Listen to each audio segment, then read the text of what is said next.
Sprogimas Černobylio atominėje elektrinėje užklojo radioaktyviosiomis dulkėmis beveik pusę Europos, nuo Ukrainos iki Skandinavijos.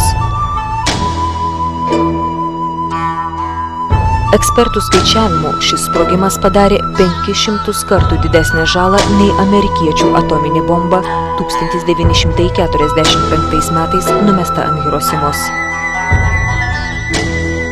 Jungtinių tautų organizacijos vertinimu nuo Černobylio avarijos nukentėjo daugiau nei 7 milijonai žmonių, o radioaktyviaisiais elementais buvo užteršta 17 valstybių teritorijos. Pagal savo mastą ir pasekmes tai pati didžiausia katastrofa žmonijos istorijoje. Dabar bandoma visais būdais įteigti, kad Černobylis jau praeities etapas. Bet jei pamiršime Černobylį, ateityje mums tai atsilieps dar rimtesnėmis technogeninėmis ir ekologinėmis katastrofomis. Europa ir visas pasaulis neturi pasikliauti specialistais, atomininkais ir radiobiologais, kurie tikina žiną viską apie radiacinių ir branduolinių avarijų pasekmes.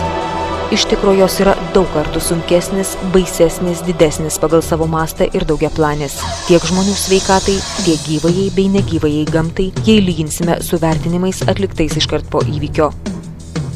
Beveik po 20 metų Černobylio atominės elektrinės zonoje net kaukdamas sukasi radioaktyvumo skaitiklis. Neatidėliotinų tolimesnių tyrinėjimų reikalauja radioaktyvumo poveikis palikuonims. Ukrainos mokslų akademijos akademikas Dmitrij Grodzinski, nuo Černobylio avarijos pradžios dirbantis šioje srityje ir vadovaujantis Ukrainos radiacinės saugos vyriausybiniai nacionaliniai komisijai, pateikė neginčiamus įvairių egzistuojančių mutacijų įrodymus. Iki šiol netyla kalbos, kad Černobylio elektrinė išprovokavo žmonių ir gyvūnų mutacijas. Profesorius Konovalovas net įkūrė Žitomire mutantų muziejų. Sakoma, kad jo kolekcijos eksponatų vis daugėja. Didelį susirūpinimą kelia Černobylio atominės elektrinės avarijos likvidatoriai palikti likimo valiai. Balandžio 26 vienija apie 7 000 Lietuvos šeimų, kurių tėvai ir atžalos tiesiogiai paveikti Černobylio avarijos pasekmių. Daugelyje kitų buvusių sovietinių respublikų 10 000 Černobylio avarijos likvidatorių padėtis ne ką geresnė. Klausimas, ar turės vakarų Europos gyventojų sveikatai ilgalaikių pasekmių Černobylio radioaktyviosios nuosėdos, iki šiol tebėra ginčo objektu. Ar turime teisę ginčytis dėl to, kam reikalingi nuolatiniai moksliniai tyrimai? Tikėtina, kad atsiras ir tokių mokslinių teorijų, kurios visas mutacijas pavadins natūraliąją atranką, evoliuciją, bet mums visiems reikia rimtai susimastyti, ar ne dėl tokių praeityje tuščių ginčų ir teorijų išnyko civilizacijos egzistavusios iki mūsų.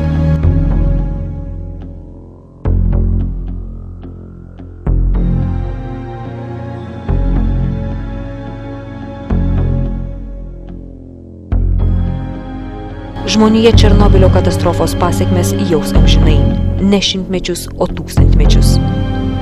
Po Černobylio niekas negali saugiai jaustis nei namuose, nei nuošaliausiame žemės kampelyje.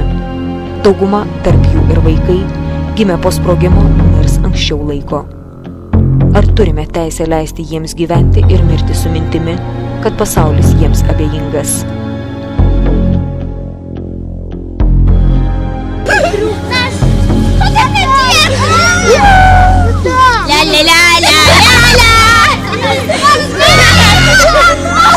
Я за ней.